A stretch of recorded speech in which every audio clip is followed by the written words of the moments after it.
Chers amis, bonsoir. Vous êtes sur Paix et Guerre. Je suis très heureuse de vous retrouver pour une 82e mondoscopie. Nous sommes le 29 juillet, ce sont les vacances. Là où je suis, on dit qu'il est ouzo moins le quart, c'est-à-dire bientôt l'heure de l'apéritif. Mais évidemment, si je suis en vacances, plus ou moins, puisque je reste avec vous tout de même, et que vous l'êtes certainement vous, ce ne sont pas les vacances pour tout le monde, et certainement pas pour tous ceux qui souffrent, et ni ceux qui fomentent la guerre ou qui la subissent. Voilà, donc c'est pour ça aussi que j'ai décidé de faire ces émissions pendant l'été au lieu de m'interrompre quelques semaines, car je pense qu'il est important, dans la matière qui est la nôtre, de ne pas perdre le fil et de continuer à suivre les développements qui sont quand même très importants cet été. Alors, les prochaines clés du monde, je parle ici rapidement pour les abonnés du cercle des amis Paix et Guerre, et je vous engage à rejoindre ce cercle. Les prochaines clés du monde s'intéresseront aux conséquences de l'accord qui vient d'être signé entre l'Union européenne et les États-Unis, qui est un accord complètement léonin, extrêmement grave pour l'Europe, évidemment. C'est un peu la mise en coupe réglée. Je vais en parler très très brièvement là dans la mondoscopie, mais en fait j'en parle beaucoup plus largement dans mes clés du monde de cette semaine. Donc, si vous voulez savoir ce qui se passe et ce que j'en pense, rejoignez le cercle, voilà, tout simplement, parce que je ne peux pas parler de tout dans la mondoscopie. Donc, aujourd'hui, 3 sujets principaux. 1. L'annonce par le président de la République française il y a quelques jours que la France reconnaîtra en septembre prochain la Palestine à l'Assemblée générale des Nations unies, donc à la rentrée.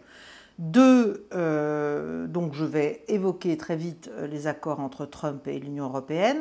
3. C'est plutôt un 1 bis, bon, si vous voulez. 3. L'ultimatum de Trump à Poutine qui est passé de 50 jours à 12.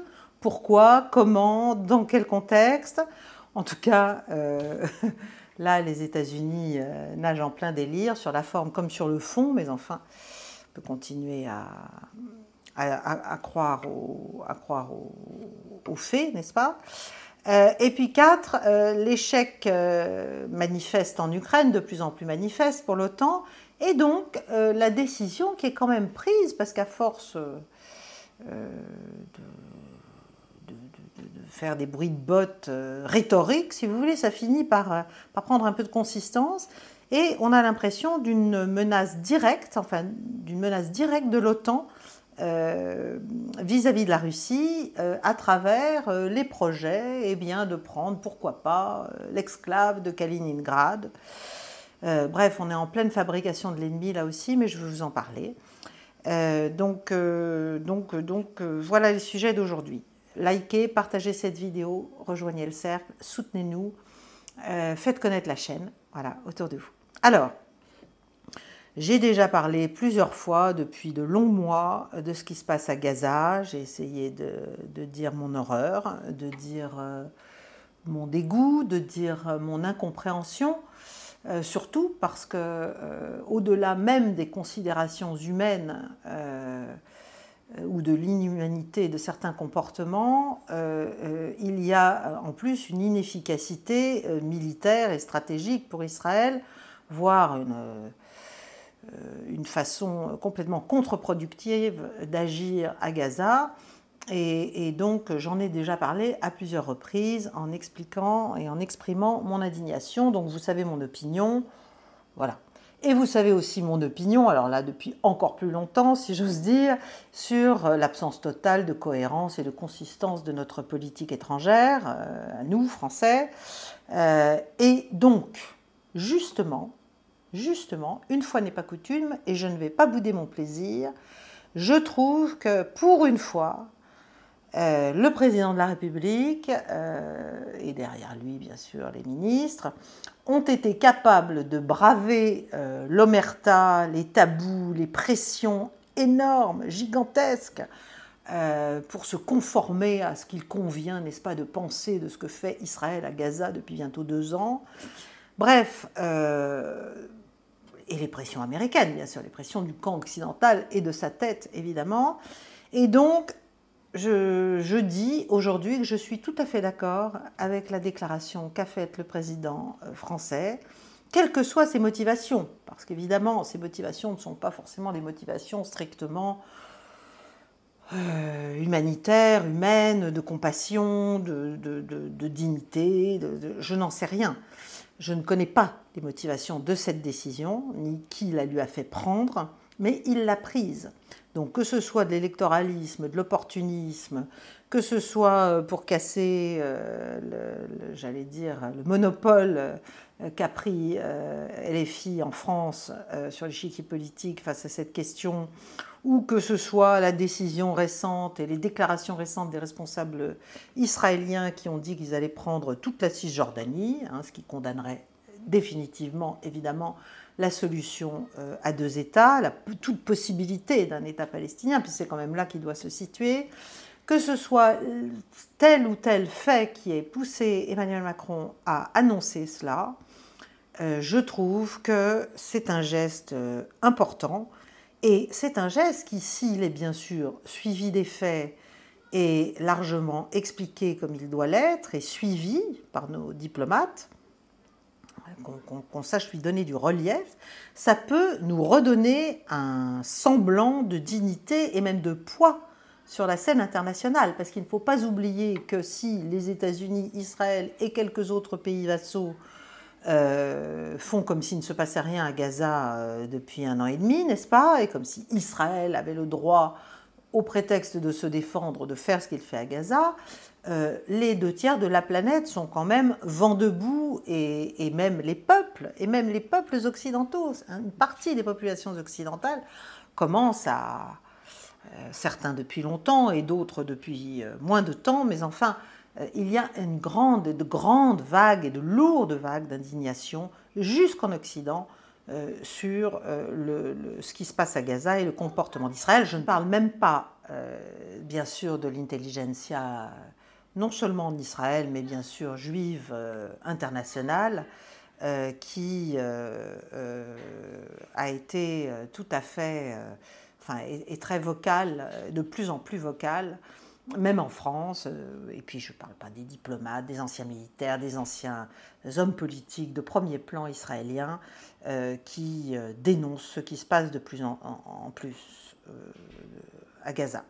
Donc il y a une indignation planétaire en fait devant les agissements de Benjamin Netanyahou et de ses ministres, toujours les mêmes, de sinistre mémoire, n'est-ce pas?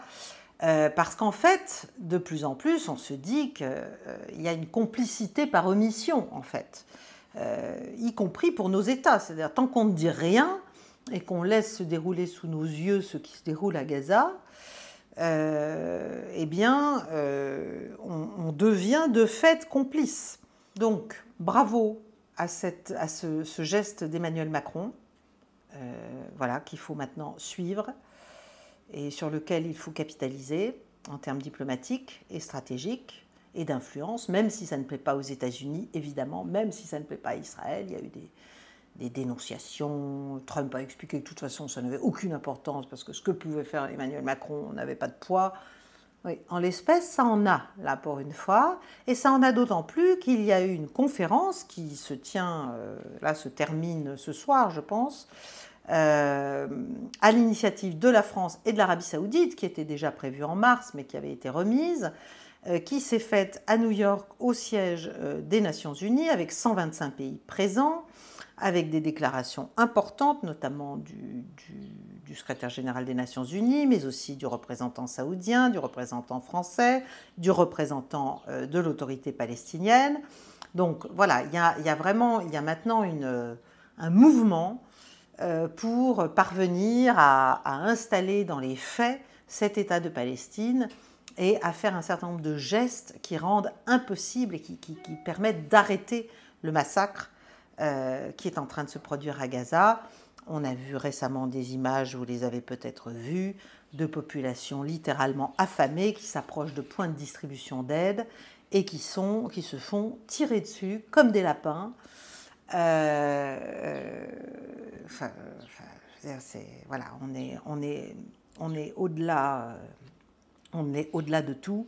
Alors, je noterai aussi que face à ce qu'a annoncé Emmanuel Macron, quand même, tous les partis français, hein, à part bien sûr LFI, mais tous les partis, grands et petits, se sont indignés de ce qu'il avait fait, de ce qu'il proposait, ont expliqué que c'était faire un cadeau au Hamas, que c'était aider le Hamas. C'est exactement l'inverse.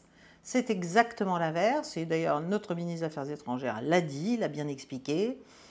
La France se prétend être la nation des droits de l'homme, la nation qui donne des leçons d'humanité au reste de la planète en permanence. Là, il y a une bonne occasion, en fait, de le prouver, de le démontrer, de cesser de faire du double standard en permanence.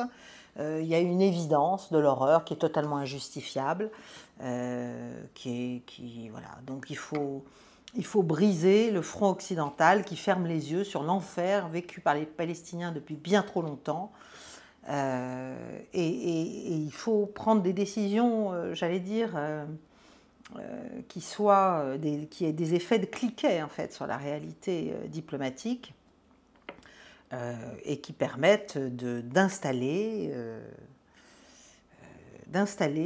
les prémices, en tout cas, d'un État palestinien et de réaffirmer sa légitimité à exister, parce que eh bien, la politique d'effacement du peuple palestinien ne peut plus durer, tout simplement. Voilà. D'ailleurs, il y a des largages, là maintenant, aériens, de solidarité, même par des pays arabes, les Émirats, la Jordanie, l'Égypte. Bon, ça ne fait pas une grande différence, mais enfin... et puis, voilà, de toute façon, la politique telle qu'elle est expliquée par Benyamin Netanyahou n'a ni queue ni tête. Ça n'est pas un combat civilisationnel, c'est un combat, c'est un problème de territoire, c'est un problème éminemment politique, de territoire, comme ça l'a toujours été entre juifs et palestiniens. Donc, on ne peut pas sacrifier un peuple pour des ambitions politiques ou même pour les ambitions de son propre peuple de cette façon-là. Donc, voilà, je pense que les récentes images qui étaient vraiment terrifiantes ont permis à cette conférence finalement de se tenir. On voit bien que ce qui se passe là, dans l'enclave, n'a plus rien à voir depuis très longtemps avec le Hamas, avec les otages, avec la proportionnalité d'une réponse aux attaques du 7 octobre 2023. Tout ça, voilà, ça n'est plus justifiable, ça n'a plus de lien en fait. Donc on ne peut plus le tolérer, c'est une hubris destructrice terrible qui a saisi le gouvernement israélien. Après, il y a la question du soutien de la population israélienne à cette politique, puisqu'il y a des sondages assez terribles qui expliquent que la politique de nettoyage ethnique pratiquée par Israël est acceptée, je crois, par plus de 80% de la population, serait acceptée par plus de 80% de la population israélienne. En tout cas juive israélienne, et que même il y en aurait une moitié qui voilà, serait pour des méthodes plus radicales encore. Bref, il faut aller là vers un cessez-le-feu inconditionnel. Là, ça n'a rien à voir avec l'Ukraine. Il ne faut pas tout mélanger. Ce n'est pas parce qu'on doit le faire à cet endroit-là qu'on doit le faire en Ukraine. Avec la Russie, ça n'a rien à voir, encore une fois. Qu'on ne me dise pas, mais madame, là, c'est vous qui faites du double standard. Les deux situations sont absolument, n'ont pas de commune mesure, ni dans ce qu'elles montrent, ni dans ce qu'elles expriment, et ce à quoi elles renvoient, ni dans l'histoire qui les a fait advenir. Bref, donc il faut punir l'impunité, comme je l'ai dit la semaine dernière. Je pense qu'Israël, de toute façon, est allé beaucoup trop loin pour lui-même, pour son image, pour son crédit, pour la légitimité de son existence aux yeux du reste du monde, et pour le soutien, même auprès de son allié inconditionnel américain. Parce qu'il y a un moment où Donald Trump et cette administration, pour pouvoir mettre en œuvre un certain nombre d'autres orientations diplomatiques, ne pourra pas endosser, si vous voulez, cautionner la réalité de cette politique d'effacement du peuple palestinien de l'enclave de Gaza et aussi un peu en Cisjordanie tout de même, qui est menée par le gouvernement actuel d'Israël. Bref, voilà, un peu long, mais c'est un point important. Bon, deuxième point rapide, le méga deal Trump-Ursula. Donc je vais revenir là-dessus en détail dans les clés du monde. En gros, c'est une humiliation totale. En plus, ça s'est passé il était en train de jouer au golf en Écosse. Enfin bon, ça montre vraiment que l'Europe est traitée, mais comme du menu fretin. Europe vassale, vassalisée, revassalisée, clairement. Donc, bon, on dirait, on n'a jamais dit que Trump était élégant. Hein. C'est grossier, mais c'est efficace. Van der Leyen, bon, elle continue à mentir, elle explique que ça va, c'est un accord extrêmement stable, qui va nous donner de la stabilité, de la prévisibilité, etc. Enfin, c'est surtout un accord léonin, c'est-à-dire il n'y a aucun droit pour les États-Unis, pour les produits américains qui arrivent en Europe. En revanche, nous, on est taxé dans des proportions qui sont très loin d'être négligeables. Et puis en plus, on va devoir acheter, et on l'a écrit maintenant, 700 milliards de dollars de gaz américain, c'est-à-dire à peu près un peu plus du triple de ce que nous coûtait le gaz russe, de l'uranium. On va acheter de l'uranium aux Américains que les Américains achètent aux Russes. C'est intéressant. Ça aussi, j'ai bien vu, c'est très très intéressant. Bref, un vrai désastre pour les PME françaises, on marche complètement sur la tête. Trump profite vraiment de l'état de déliquescence et de comment dirais-je, de problèmes cognitifs de l'Europe dans cette affaire ukrainienne et ukraino-russe pour faire rendre gorge, pour nous faire rendre gorge. Vous me direz que ça a commencé sous Biden, ça a commencé avec Nord Stream et on a accepté, les Allemands ont trouvé ça formidable, bon, très bien. Avec des amis comme ça, on n'a pas besoin d'ennemis. Je terminerai là-dessus et je vous en parle donc dans les clés du monde. En tout cas, Trump est dans une phase où il s'imagine qu'il va pouvoir remettre au goût du jour l'hégémonie américaine, n'est-ce pas, et la faire avaler de gré ou de force au reste de la planète. Bon, là, je pense qu'il va faire face à des déconvenus, mais avec les Européens, ça marche du feu de Dieu. Et ça, je l'avais déjà dit il y a longtemps, c'est-à-dire qu'il y a un moment donné où nous allons devoir nous coucher. Voilà, et bien c'est fait. C'est fait en matière commerciale. On va voir ce qui va advenir en matière géopolitique et notamment bien sûr sur la question ukrainienne. Ce qui est sûr, c'est que pour l'autonomie stratégique européenne, on repassera. Voilà. Bon. Alors, troisièmement, l'OTAN veut faire la guerre à la Russie. Ça devient de plus en plus clair, c'est-à-dire que comme il y a un échec manifeste en Ukraine, eh bien, on ne trouve rien de plus intelligent que de se dire, ben, finalement, on va continuer cette guerre d'usure, on va continuer à essayer d'abîmer la Russie. Et comment faire? Eh bien, il faut la pousser à répondre à des provocations, et après, lui dire que, de nouveau, c'est une agression unprovoked, n'est-ce pas, non provoquée, et qu'en conséquence, on va essayer de prendre, nous aussi, d'ouvrir un nouveau front. Bon. Alors, est-ce que ce sera, puisque là, il y a des bruits de bottes sur Kaliningrad, vous avez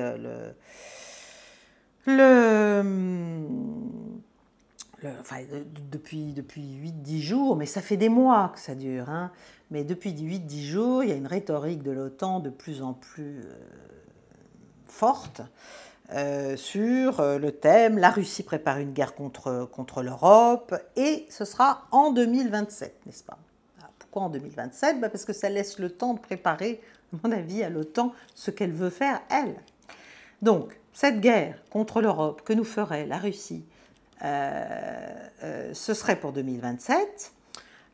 Et comme d'habitude, en fait, c'est nous.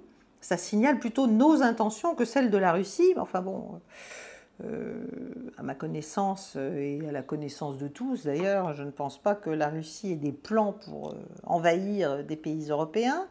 Mais cette fois-ci, c'est allé un peu plus loin, cette rhétorique. Il y a eu des appels de responsables de l'OTAN notamment, notamment SACEUR, le Supreme Commander of Allied Forces in Europe, donc le commandant suprême des forces alliées en Europe, qui est un Américain,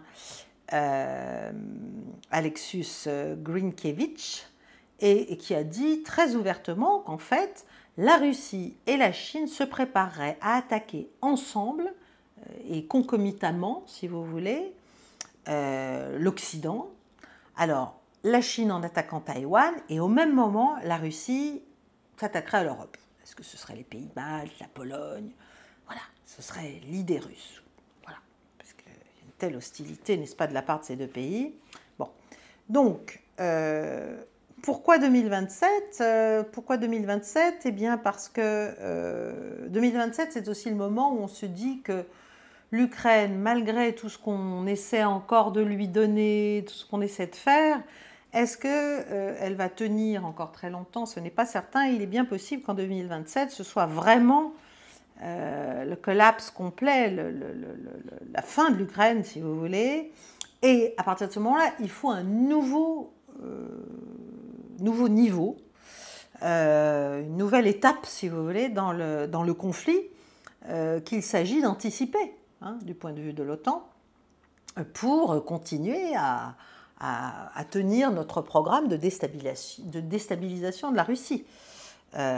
Donc, est-ce que pour aider l'Ukraine à tenir encore, peut-être, on pourrait essayer quelque part en Europe d'ouvrir un nouveau front,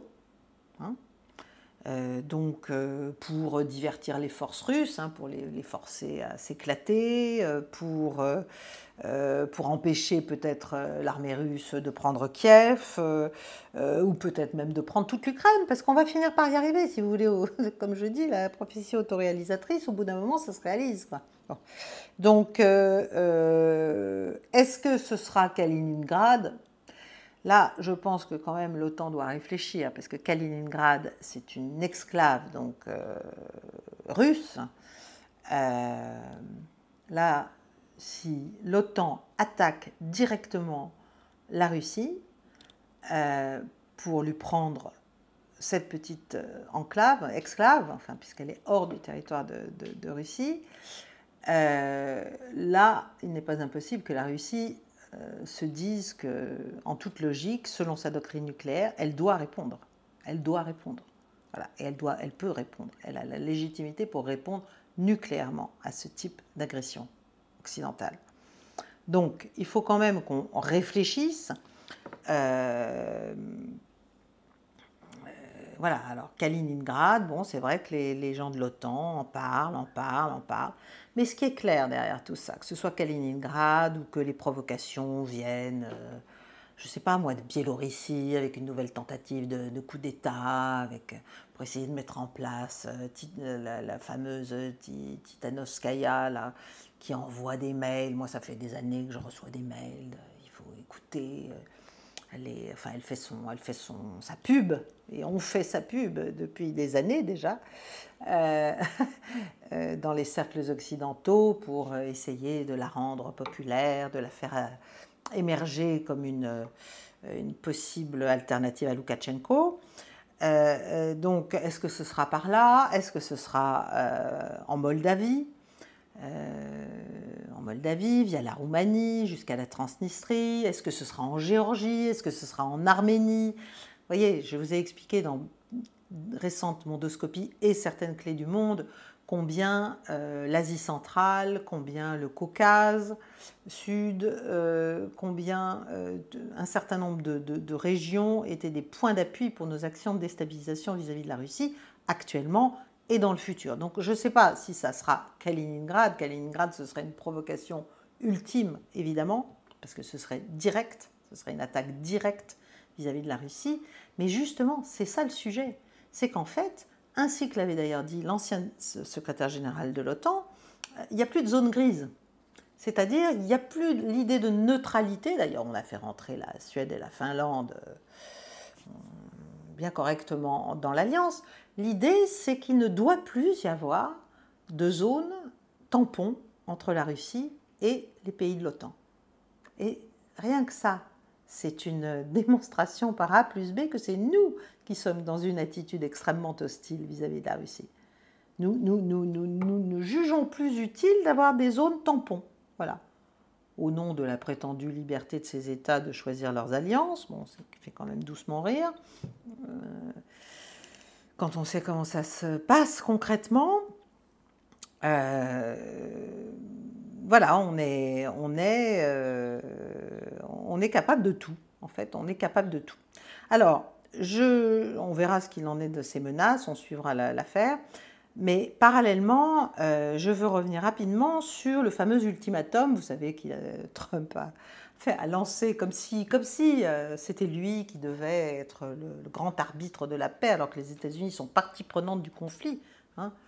Mais c'est Donald Trump qui s'était donné cette posture en expliquant qu'il donnait 50 jours à Vladimir Poutine pour la conclusion d'un accord de paix. Juste à Vladimir Poutine, naturellement pas à Zelensky, et que sinon il y aurait des sanctions terribles qui s'abattraient à la fois sur la Russie et surtout sur les pays qui font du commerce avec elle, donc des sanctions dites secondaires pour essayer de l'isoler et de l'affaiblir. Bon. Et voilà que soudainement, cet ultimatum qui nous amenait au 2 septembre, je crois, ou au 1er, je ne sais plus, c'est-à-dire la veille du sommet de Pékin pour la capitulation du Japon, où Xi Jinping et Poutine seront ensemble et où il se disait que peut-être Trump pourrait venir, ça aurait été une manœuvre intelligente, mais enfin bon, ça me semble assez peu probable à ce stade, vu l'ambiance. Bref, en tout cas, on est passé de 50 jours à 12 jours. Et donc, pourquoi ? Voilà, c'est ça la question. Pourquoi est-ce qu'on est passé ? Alors, bien sûr, il y a des exceptions. Il y a des exceptions, comme il y en a eu d'ailleurs vis-à-vis de l'Union européenne. J'y reviendrai à la clé du monde. La Turquie ne devrait pas être ciblée dans ses sanctions secondaires par les États-Unis, parce qu'en fait, la Turquie sert les États-Unis puisqu'elle déploie son influence vers l'Est, si vous voulez, de l'Eurasie, au détriment de la Russie. Donc ça aide. Ça aide évidemment les Américains. Donc là, les Turcs vont échapper probablement aux sanctions secondaires. Et puis, il y a d'autres petits partenaires des États-Unis, plutôt mineurs en Asie centrale, qui pourraient aussi échapper à ces sanctions secondaires, pour autant qu'ils se soumettent naturellement aux oukases de Washington. En tout cas, bon, donc on est dans un nouvel ultimatum. Là, voilà, Donald Trump décide que maintenant c'est plus 50 jours, c'est 12 jours. Enfin, il est parti dans un délire qui fait évidemment sans doute sourire à Moscou. En plus, il a dit oui, j'ai voulu être généreux, j'ai donné 50 jours, mais là, il n'y a pas de progrès. Poutine continue à tuer, parce que les Ukrainiens les Ukrainiens, ils jouent aux billes, bien sûr. Hein. Ils font du croquet, sans doute. Donc, il fait comme si les États-Unis n'étaient pas partie prenante. Il continue à parler de ce cessez-le-feu unilatéral dont il est évident que la Russie n'a aucun intérêt à l'accepter. Enfin bon, voilà. Medvedev a répondu à Lindsey Graham, qui naturellement, en bon roquet mordeur, faisait une explication de texte, n'est-ce pas, de la déclaration de Trump. Medvedev a expliqué que si ça continuait comme ça, les États-Unis allaient se rendre compte que c'était pas l'Ukraine qui serait simplement attaquée, mais ça les mettrait directement en conflit avec la Russie elle-même. Donc, d'abord l'impact, et deuxièmement, pourquoi fait-il cela, hein ? Alors, c'est vrai que depuis le début de l'opération militaire spéciale, le commerce entre les États-Unis et la Russie s'est quand même effondré. En 2021, les exportations américaines vers la Russie atteignaient un total de 6,4 milliards et les importations de Russie aux États-Unis 29,7 milliards de dollars. Donc, il y avait un déficit de 23,3 milliards en 2021, déficit commercial américain avec la Russie, puisque la Russie exportait infiniment plus que les États-Unis. En 2024, le commerce total en biens entre les États-Unis et la Russie a décliné, du fait des sanctions bien sûr, du fait de toutes les restrictions liées à la guerre, du fait d'autres mesures politiques, etc., etc. Bref, en 2024, pour vous donner quand même quelques points de repère, les exportations américaines en Russie, c'est seulement 526 millions, c'est-à-dire 12% de moins qu'en 2023. Et ces exportations, c'est de l'équipement médical technique, des produits pharmaceutiques, des machines et quelques produits chimiques et quelques biens comestibles. Et puis les importations de Russie aux États-Unis en 2024, c'est entre 3 et 3,3 milliards. Donc ça a baissé de 34% par rapport à 2023 et de 75% par rapport à la période pré-guerre, 2021-2022. Et les exportations principales russes vers les États-Unis, ce sont toujours des engrais, des métals précieux, des produits chimiques non organiques. Bon, il n'y a presque plus d'importation d'énergie. Il y a encore la question de l'uranium, justement, dont j'ai déjà parlé, donc je ne reviens pas là-dessus. Donc, en fait, la menace de Donald Trump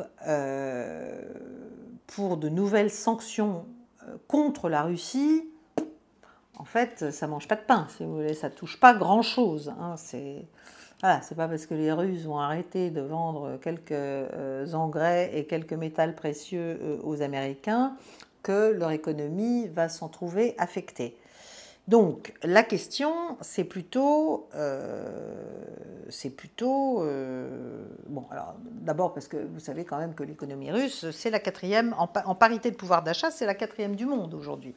Hein, donc là, quand même, on est face à un tel démenti de nos espoirs en 2022 et depuis, que toute la propagande occidentale ne peut pas casser ces faits.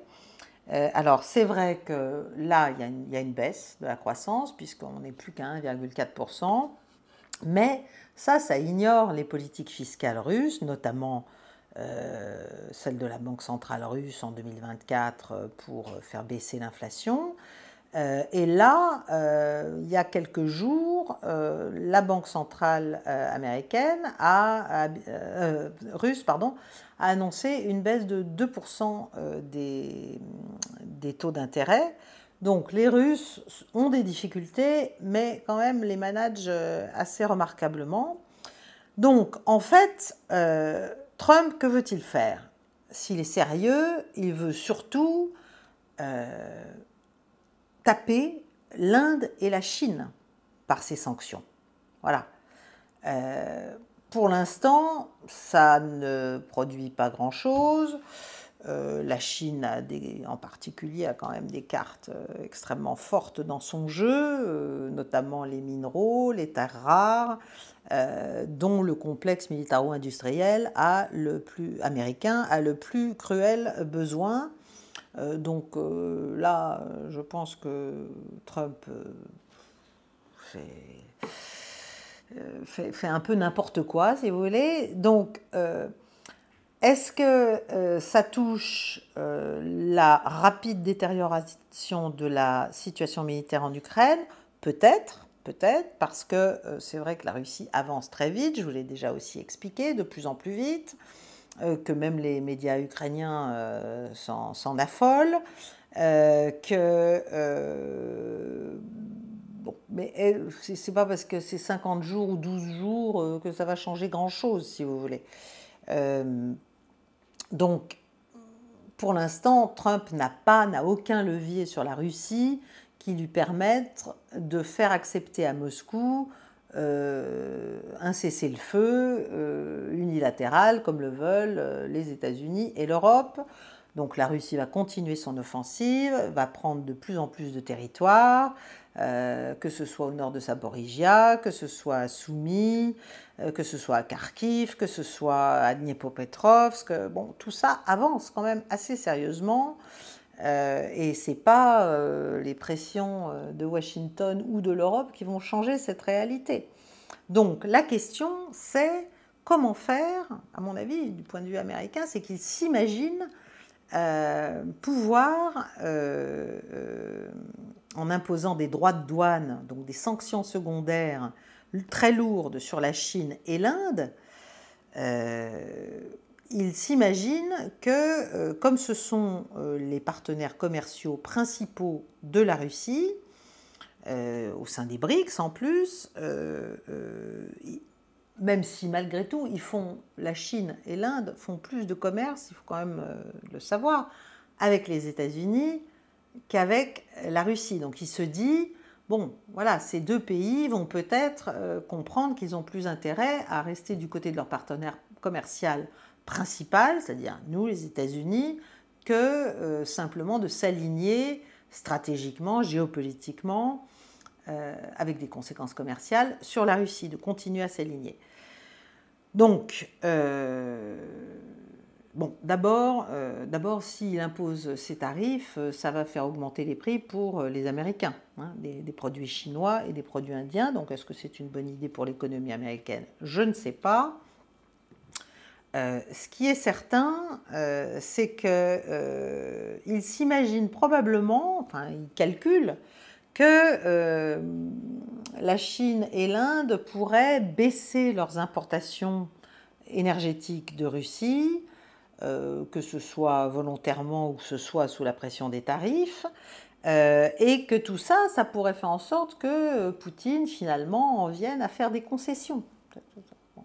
C'est les raisonnements américains qui sont tenus, si vous voulez. On peut trouver ça naïf, on peut trouver ça pas du tout adapté à ce qu'est la réalité de la mentalité russe et de la mentalité du pouvoir russe actuel et de la réalité de l'opération militaire spéciale et de ses résultats et de la force de la Russie. Bon, mais néanmoins, il y a quand même ces raisonnements qui sont faits. Et quant à Poutine, bon ben lui, il est dans la situation dans laquelle il est, militairement, sur le terrain en Ukraine, c'est-à-dire une position, comment dirais-je, positive, favorable. Et lui, il s'imagine que il va de toute façon parvenir à ses buts de guerre à un moment ou à un autre, que ce soit sur les régions disputées, que ce soit sur la dénazification, la démilitarisation et la neutralité constitutionnelle de l'Ukraine, à laquelle elle s'était quand même engagée, même si la Chine et l'Inde, comment dirais-je, réduisent leur commerce avec la Russie, et ce n'est pas sûr que ces deux pays le fassent. Bon. Donc, on est vraiment en fait, on est dans le dilemme du prisonnier, si vous voulez, parce que ce soit les calculs de Trump ou ceux de Poutine, ils ont toujours la même chose, c'est-à-dire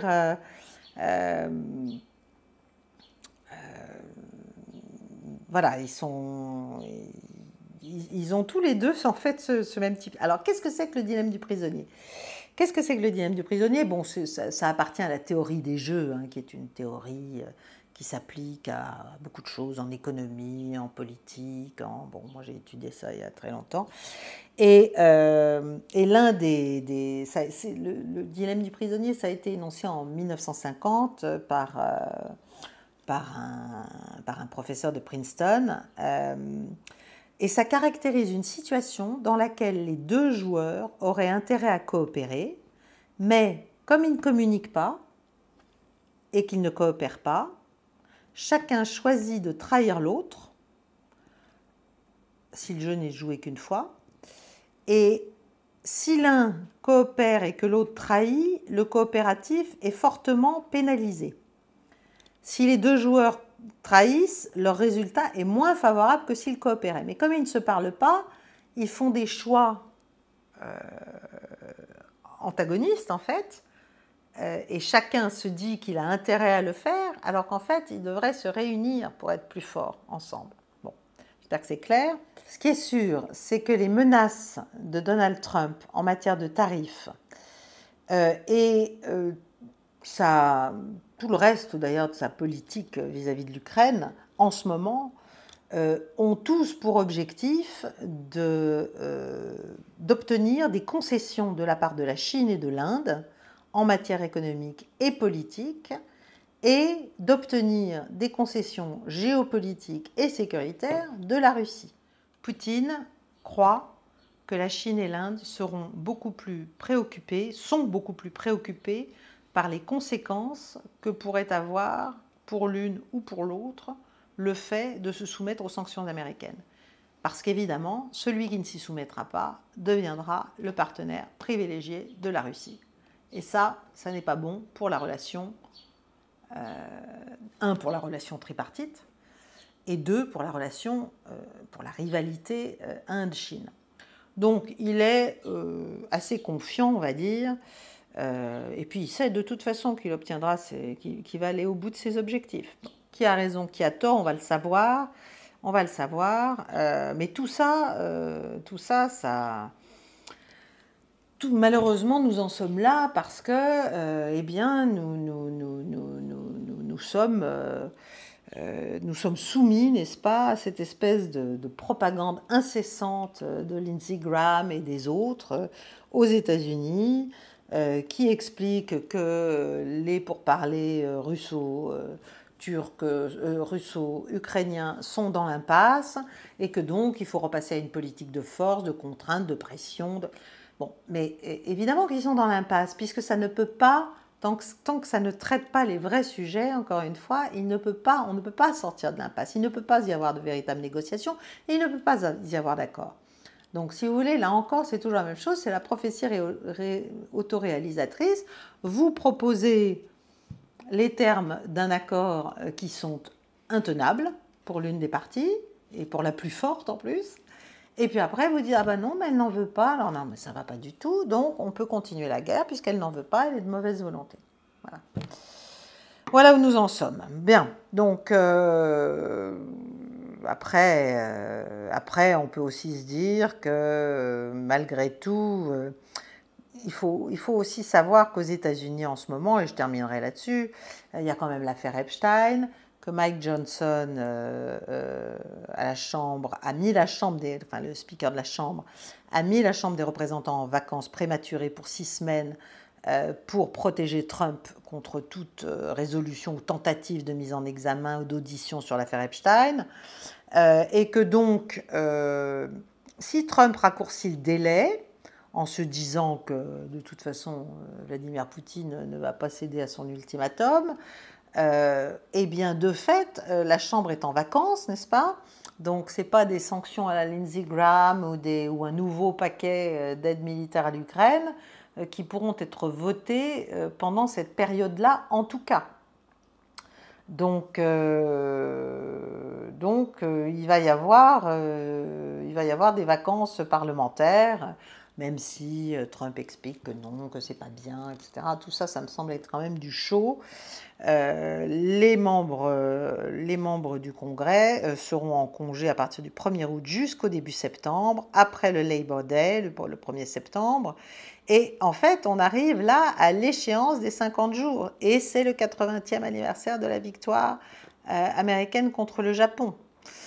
Donc, tout ça pour dire qu'il y a beaucoup de facteurs qui peuvent expliquer pourquoi il est passé de 50 à 12 jours.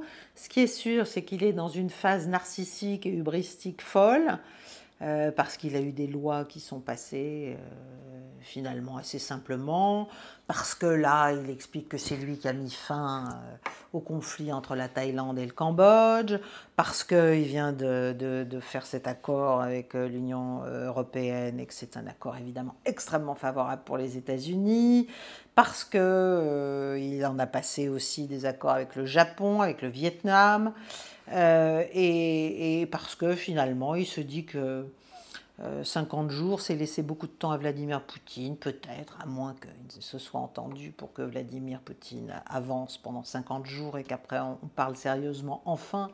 Mais ça, j'y crois pas trop, malheureusement, ce serait trop intelligent. Donc il ajoute de la pression, il sait très bien que... Enfin, il sait très bien. Je ne sais pas comment il peut s'imaginer que ça mène à quelque chose, mais en tout cas pas sur Vladimir Poutine.